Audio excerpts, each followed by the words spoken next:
ನಾವು ಅಲ್ಲೇ ಕಾಮಗಾರಿಗಳು ಚಟುವಟಿಕೆಗಳನ್ನ ಮಾಡ್ಕೊಂತ ಬಂದಿದ್ದೀವಿ ಅಂತ ಹೇಳಿ ಇದು ಒಂದು ಈ ಯಾವುದೇ ಒಂದು ಯೋಜನೆಯನ್ನು ಜಾರಿಗೆ ತರಬೇಕಾದ್ರೆ ಅದು ತಂದೆಯಾಗಿರ್ತಕ್ಕಂಥ ಒಂದು ಉದ್ದೇಶ ಅಂತಕ್ಕಂಥದ್ದು ಇದ್ದೇ ಇರುತ್ತೆ. ಇನ್ನು ಮಹಾತ್ಮ ಗಾಂಧಿ ಅಂತಕ್ಕಂಥ ಗಾಂಧಿ ಉದ್ಯೋಗ ಖಾತ್ರಿ ಅಂತಕ್ಕಂಥ ಯೋಜನೆಗೆ ಸಂಬಂಧಪಟ್ಟಂತೆ ನಾವು ನೋಡೋದಾದ್ರೆ ಒಂದು ಉದ್ದೇಶ ಇದೆ ಅಂತಂದ್ರೆ ಈ ಯೋಜನೆ ತಂತ್ರಕ್ಕೂ ಸಾರ್ಥಕತೆ ಆಗ್ತೈತಿ ಅಂತಕ್ಕಂಥ ಅಂತ ಯೋಜನೆ ಏನಪ್ಪ ಅಂದ್ರೆ ಬೇಡಿಕೆಯ ಪ್ರಕಾರ ಗ್ರಾಮೀಣ ಪಟ್ಟಿರ್ತಕ್ಕಂಥ ಪ್ರತಿ ಕುಟುಂಬಕ್ಕೆ ಒಂದು ಆರ್ಥಿಕ ವರ್ಷದಲ್ಲಿ ಒಂದು 100 ದಿನಗಳಿಗೆ ಕಡಿಮೆ ಇಲ್ಲದಂತೆ ಅಕುಶಲ ದೈಹಿಕ ಉದ್ಯೋಗವನ್ನು ನೀಡುವ ಮೂಲಕ ನಿಗದಿತ ಗುಣಮಟ್ಟ ಹಾಗೂ ಬಾಳಿಕೆ ಬರ್ತಕ್ಕಂಥ ಆಸ್ತಿಗಳ ಸೃಜನೆ ಆಗಬೇಕು. ನಾವೇನ್ ಮಾಡ್ತೀವಪ್ಪ ಅಂದ್ರೆ ಇಲ್ಲಿ ಏನಾಗತ್ತಪ್ಪ ಅಂದ್ರೆ ಇಲ್ಲಿ ಜನರಿಗೆ ಕೆಲಸನೂ ಸಿಗಬೇಕು, ಕೆಲಸದ ಜೊತೆಗೆ ಒಂದು ಆಸ್ತಿ ಉತ್ಪಾದನೆ ಆಗ್ಬೇಕು. ಅಂತಹ ಕಾಮಗಾರಿಗಳನ್ನು ಮಾಡಿದಾಗ ಮಾತ್ರ ನಮ್ಮ ವರ್ಷದಿಂದ ವರ್ಷಕ್ಕೆ 1 ವರ್ಷ 2 ವರ್ಷ 3 ವರ್ಷ ನಮ್ಗೆ ಏನಪ್ಪ ಅಂದ್ರೆ ದಿನನಿತ್ಯ ಬಳಕೆ ಮಾಡಲಿಕ್ಕೆ ನಮ್ಗೆ ಅನುಕೂಲ ಆಗ್ತೈತಿ ಅಂತ. ಉದಾಹರಣೆಗೆ ಒಂದು CC ರಸ್ತೆ ಮಾಡಿದಾಗ ಕನಿಷ್ಠ ಇಲ್ಲ ಅಂದ್ರೂ 3 ರಿಂದ 4 ವರ್ಷ CC ರಸ್ತೆ ಇರ್ತಾರೆ. ಒಂದು ಚರಂಡಿ ಮಾಡಿದ್ವಿ ಅಥವಾ ಒಂದು ಮರಂ ರಸ್ತೆ ಮಾಡಿದ್ವಿ. ಈ ರೀತಿ ಏನಪ್ಪ ಅಂದ್ರೆ ಆಲ್ಮೋಸ್ಟ್ ಏನಪ್ಪ ಅಂದ್ರೆ ಹಳ್ಳ ಉಳುತ್ತಿಗೆ ಹೋಗ್ತೀವಿ. ಸಾಮಾನ್ಯವಾಗಿ ಹಳ್ಳ ಉಳುತ್ತೀವಿ ಅಂದ್ರೆ ಸೊ ಈ ಉಳುತ್ತೀವಿ ಯಾವುದೇ ಒಂದು ಮಳೆ ಬಂತಂದ್ರೆ ಏನಾಗುತ್ತಾ ಅದು ಮತ್ತೆ ಹರ್ಕೊಂಡು ಹೋಗಿ ಉಳ್ತಂದ್ರೆ ಅಲ್ಲಿ ಏನೋ ಆಸ್ತಿ ಸೃಜನೆ ಆಗಲ್ಲ. ಅದಕ್ಕೋಸ್ಕರ ಒಂದು ಪ್ರತ್ಯೇಕ ಕೆರೆ ಇತ್ತಂದ್ರೆ ಕೆರೆಯನ್ನು ಅಭಿವೃದ್ಧಿ ಮಾಡಿ. ಯಾಕಪ್ಪ ಅಂದ್ರೆ ಕೆರೆ ಅಭಿವೃದ್ಧಿ ಮಾಡಿದ್ರೆ ನೀರಲ್ಲಿ ಸಂಗ್ರಹ ಆಗ್ತದೆ, ನಮ್ಮ ಜಲ ಏನಪ್ಪ ಹೆಚ್ಚಾಗುತ್ತೆ, ರೈತರಿಗೆ ಏನಾಗ್ತದೆ ಸಹಕಾರಿ ಆಗುತ್ತೆ. ಅದರಿಂದ ಈ ಉದ್ಯೋಗ ಖಾತ್ರಿಯಿಂದ ಅನುಕೂಲ ಆಗುತ್ತೆ ಅಂತಕ್ಕಂಥ ಉದ್ದೇಶ. ಅದ್ರ ಜೊತೆಗೆ ಏನಪ್ಪ ಅಂದ್ರೆ ನಾವು ಕಾಯ್ದೆ ಆಗೋದ್ರಿಂದ ಈಗ ಕೂಲಿಕಾರರಿಗೆ ಹಕ್ಕು ಮತ್ತು ಕರ್ತವ್ಯಗಳನ್ನು ಏನ್ ಮಾಡಿದ್ರಪ್ಪ ಅಂದ್ರೆ ನಮ್ಮ ಮಹಾತ್ಮ ಗಾಂಧಿ ಉದ್ಯೋಗ ಖಾತ್ರಿ ಯೋಜನೆ ಅಂತಕ್ಕಂಥ ಯೋಜನೆ ಅವಕಾಶವನ್ನ ಕಲ್ಪಿಸಿದ್ದಾರೆ ಅಂತಕ್ಕಂಥ.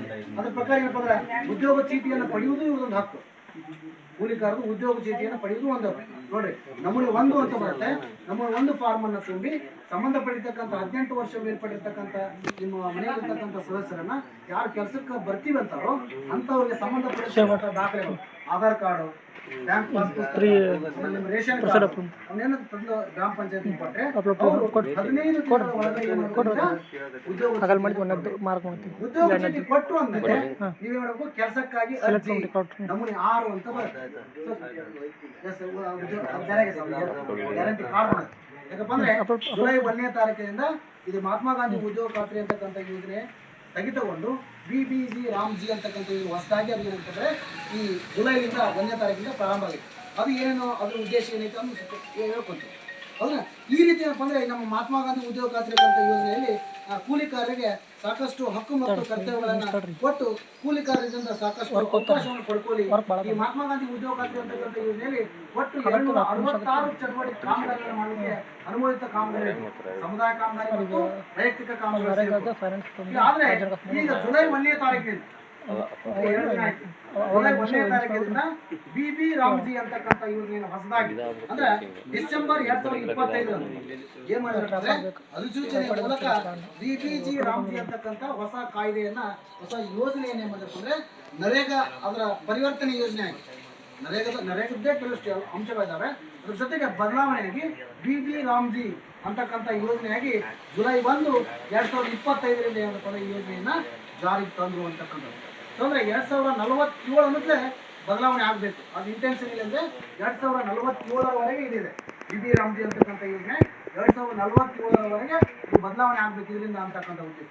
ಹಾಗಾದ್ರೆ ಇಲ್ಲಿ ಅತ್ಯಂತ ಪ್ರಮುಖವಾಗಿರ್ತಕ್ಕಂಥ ಉದ್ದೇಶ ಏನು ಅಂತಕ್ಕಂಥ BB ರಾಮ್ಜಿ ಅಂತಕ್ಕಂಥ ಯೋಜನೆ ಏನು ನೋಡೋದಾದ್ರೆ ಒಂದೇದು ಏನಪ್ಪ ಅಂದ್ರೆ ಸ್ವಯಂ ಪ್ರೇರಿತರಾಗಿ ನೋಡ್ರಿ ನೀವಾಗಲೇ ಬರ್ಬೇಕು ಕೆಲಸ ಮಾಡ್ತೀವಿ ಅಂತೇಳಿ ಸ್ವಯಂ ಪ್ರೇರಿತರಾಗಿ ಅಕುಶಲ ಕೆಲಸಕ್ಕೆ ಬೇಡಿಕೆ ಸಲ್ಲಿಸುವ ಗ್ರಾಮೀಣ ವಯಸ್ಕ ಸದಸ್ಯರ ಕುಟುಂಬಕ್ಕೆ ಒಂದು ಆರ್ಥಿಕ ವರ್ಷದಲ್ಲಿ 125 ದಿನಗಳ ಉದ್ಯೋಗ ಖಾತರಿ. ಅದೇನಿತ್ತು 100 ದಿನ ಇತ್ತು. ಇಲ್ಲಿ ಏನ್ ಮಾಡಿದ್ರೆ 125 ದಿನಗಳ ಎಕ್ಸ್ಟೆನ್ಷನ್ ಮಾಡಿದ್ದಾರೆ. ಅದ್ರ ಜೊತೆಗೆ ಕೂಲಿ ದರನೂ ಹೆಚ್ಚಾಗಿತ್ತು. 370 ಇತ್ತು, ಈಗ 382 ಆಗಿತ್ತು. ಜುಲೈ 1ರಿಂದ ಅಮ್ಮರ ವಯಸ್ಸಾದವರಿಗೂ ಅದಕ್ಕೂ ಒಂದು ಲಿಮಿಟೇಷನ್ ಕೊಟ್ಟಿರ್ತಾರೆ. ನೀವೇನು ಕೆಲಸಗಾರ ಏನ್ ಮಾಡ್ತಾರ ಇಲ್ಲ ಅರ್ಧ ಕೊಡ್ತಾರೆ. ನಿಮ್ಮ ವಯಸ್ಕರು 60 ವರ್ಷ ಮೇಲ್ಪಟ್ಟು ನಿಮ್ಮಲ್ಲಿ ದಾಖಲೆ ಇರ್ತಂದ್ರೆ ನಿಮ್ಗೆ ಅರ್ಧ ಕೆಲಸ ಮಾಡೋದು. ಅದೇ ನಿಮ್ಮ ಸಮಸ್ಯೆಗಳು ಆಮೇಲೆ ನಂತರದ ಚರ್ಚೆ ಮಾಡೋಣ. ನಾನೆಲ್ಲ ಅದನ್ನ ಓದಿ ಹೇಳ್ತೀನಿ. ಏನಾದ್ರು ಕುಂದು ಸಮಸ್ಯೆಗಳಿದ್ರೆ ಆ ನಂತರ ಚರ್ಚೆ ಹೇಳ್ತೀನಿ. ವಯಸ್ಸಾದವರಿಗೆ ಕಡಿಮೆ ಕೊಟ್ಟಿರ್ತಾರೆ. ಅದ್ರ ಜೊತೆಗೆ ಇನ್ನೊಂದು ಏನಪ್ಪಾ ಅಂದ್ರೆ ವಿಕಸಿತ ಗ್ರಾಮ ಪಂಚಾಯತ್ ಯೋಜನೆ ಅಂದ್ರೆ ಕ್ರಿಯಾ ಯೋಜನೆ ಅಂತಕ್ಕಂಥದ್ದು ಹಿಂದೆ ಮಾಡ್ತಿದ್ರಲ್ಲ, ಇಲ್ಲಿ ವಿಕಸಿತ ಗ್ರಾಮ ಪಂಚಾಯತ್ ಯೋಜನೆಗಳ ಮೂಲಕ ಒಗ್ಗೂಡಿಸುವಿಕೆ ಅಂದ್ರೆ ಮತ್ತೊಂದು ಯೋಜನೆಯಿಂದ ಮತ್ತೊಂದು ಯೋಜನೆಗೆ ಒಗ್ಗೂಡಿಸಿ ಕೆಲಸ ಮಾಡ್ತಕ್ಕಂಥದ್ದನ್ನ ಇಲ್ಲಿ ವಿ ರಾಮ್ಜಿ ಯೋಜನೆಯಲ್ಲಿ ಆಡಳಿತ ಯೋಜನೆ ಮತ್ತು ಸರ್ಕಾರದ ಸಮಗ್ರ ಕಾರ್ಯಾಚರಣೆ ಮತ್ತು ವಿತರಣೆಯನ್ನ ಇಲ್ಲಿ ಒಂದು ಲಕ್ಷಣವಾಗಿ ಕೈಗೊಂಡಿದ್ದಾರೆ ಅಂತ. ಅದ್ರ ಜೊತೆಗೆ ಏನಪ್ಪಾ ಅಂದ್ರೆ ಇನ್ನೊಂದು ವಿಶೇಷ ಏನಪ್ಪಾ ಅಂದ್ರೆ ಕೃಷಿ ಚಟುವಟಿಕೆಗಳ ಹಂಗಾಮಿನ ಉತ್ತುಂಗದ ಸಮಯದಲ್ಲಿ ನೋಡಿ, ಉದಾಹರಣೆಗಾಗಿ ಈಗ ಬಿತ್ತನೆ ಸಮಯದೊಳಗೆ ಜೊತೆಗೆ ಕಟಾವಿನ ಸಮಯದೊಳಗ 60 ದಿನಗಳ ಈ ಯೋಜನೆ ಬಂದಿರ್ತದೆ. ಈ ಸೈಟ ಚಲೋ ಇರಲ್ಲ 60, ಅವಾಗ ವರ್ಷ ಪೂರ್ತಿ ಯಾವಾಗ ಕೇಳಬಹುದಾಗಿಲ್ಲ, ಈಗ ಹಂಗಿಲ್ಲ. 60 ದಿನ ಈ ರಾಜ್ಯ ಸರ್ಕಾರ, ಆಯಾ ರಾಜ್ಯ ಸರ್ಕಾರಗಳು ತಮ್ಮ ವಾತಾವರಣಕ್ಕೆ ತಕ್ಕಂಗೆ, ಉದಾಹರಣೆಗೆ ಇಲ್ಲಿ ಮೈಸೂರು ಮಂಗಳ ಕಡೆ ವಾತಾವರಣ ಬೇರೆ ಇರ್ತದೆ, ಅವಾಗ ಉತ್ತಮ ಬೆಳೆ ಕಟಾವು ಬಿತ್ತನೆ ಸಮಯ ಬೇರೆ ಇರ್ತದೆ. ಆ ರಾಜ್ಯಕ್ಕೆ ಸಂಬಂಧಪಟ್ಟಂತೆ ಯಾವಾಗ 1 2 ತಿಂಗಳು ಬೇಡ ಅಂದ್ರೆ 30 ದಿನ 30 ದಿನ ಒಂದು ಬೆಳೆ ಬಿತ್ತನೆ ಸಮಯದೊಳಗ ಬೆಳೆ ಕಟಾವಿನ ಸಮಯದೊಳಗ 2 ತಿಂಗಳ ಕಾಲ ಮಟ್ಟದಿಂದ ಅವಧಿ ಯೋಜನೆ ಜಾರಿಯಲ್ಲಿ ಸ್ಥಗಿತ ಇರ್ತದೆ, ಬಂದಿರ್ತದೆ. ಅದು ಅವಧಿ ಮುಗಿದ್ಮೇಲೆ ಮತ್ತೆ ಪ್ರಾರಂಭ ಆಗ್ತದೆ. ಅಂದ್ರೆ ವರ್ಷಕ್ಕೆ 10 ತಿಂಗಳು, ಯಾಕೆ ಸರ್ ವರ್ಷಕ್ಕೆ 10 ತಿಂಗಳಲ್ಲಿ 125 ದಿನಗಳನ್ನ ಈ ತಗೊಳ್ಳಿಕ್ಕೆ ಅವಕಾಶವನ್ನ ಈ ಯೋಜನೆಯಲ್ಲಿ ಕಲ್ಪಿಸಿದ್ದಾರೆ ಅಂತ. ಅದ್ರ ಜೊತೆಗೆ ಏನಪ್ಪ ಅಂದ್ರೆ ಪರಿಪೂರ್ಣತೆಯನ್ನು ಸಾಧಿಸಲು ಕಾಮಗಾರಿಗಳ ಒಗ್ಗೂಡಿಸಿಕೆಯಾಗಿ ವಿಕಸಿತ ಭಾರತ ಗ್ರಾಮೀಣ ಮೂಲ ಸೌಕರ್ಯಗಳ ರಚನೆ.